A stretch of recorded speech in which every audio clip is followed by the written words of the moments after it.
Central Innovation Solutions have recently made some enhancements to SharpTask, the SOLIDWORKS assistant, to help creating or running these batch operations much easier. Let's take a look at a few of these enhancements. First of all, what you can see under the item scope is that filters have now been made easier to add by these simple on and off radio buttons that you can just simply click on or off to notify SharpTask which extensions you wish to process. So parts, assemblies, and drawings, very simple. You can still type in the extensions, but it makes it much easier just to use these buttons here, similar to when opening files inside of SOLIDWORKS. When adding items to the scope here, the folders, you can of course browse for them, or you can simply drag and drop them as well. So if I just drag and drop this folder, you can see that it's copied into here. When adding tasks, you can now run multiple tasks and select which ones are run at a time as well. So if we go to our library, I'll just select a couple of tasks there.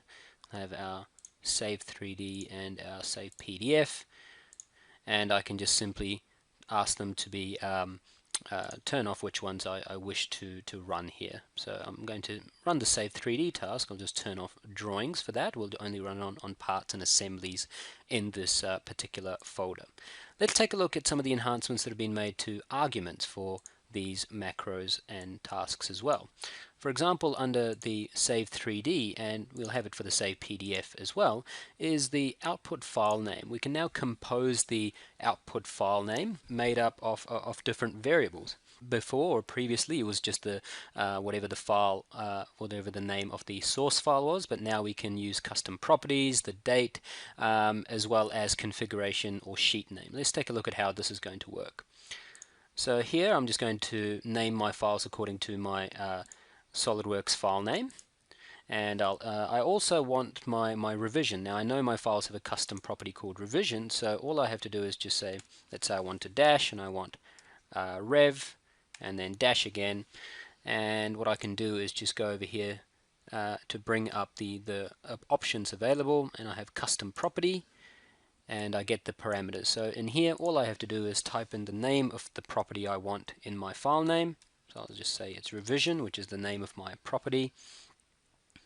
Click OK, and you can see that's placed in there. So when my files are created, they'll have my SOLIDWORKS file name dash rev dash whatever the value of my revision property is in that file.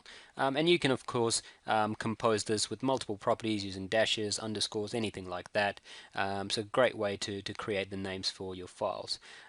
We can now browse for the folder path rather than typing it in, again making it much easier. I'm just going to select a path on my desktop, click OK, and then finally under extensions you can now select multiple extensions at once. So I'll select say step file and parasolid. Well, those are the ones that we'll want, rather than again having to type the extensions in.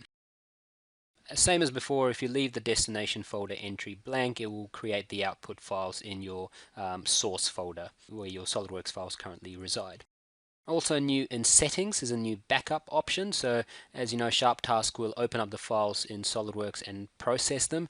So it's a good idea. So we have these backup options here which you can always enable or ask SharpTask to prompt you for each job, or permanently disable them. And this will create a backup file which I'll just show a little bit later on. Other settings are the same as before in terms of being able to run it for each configuration or open the files read-only.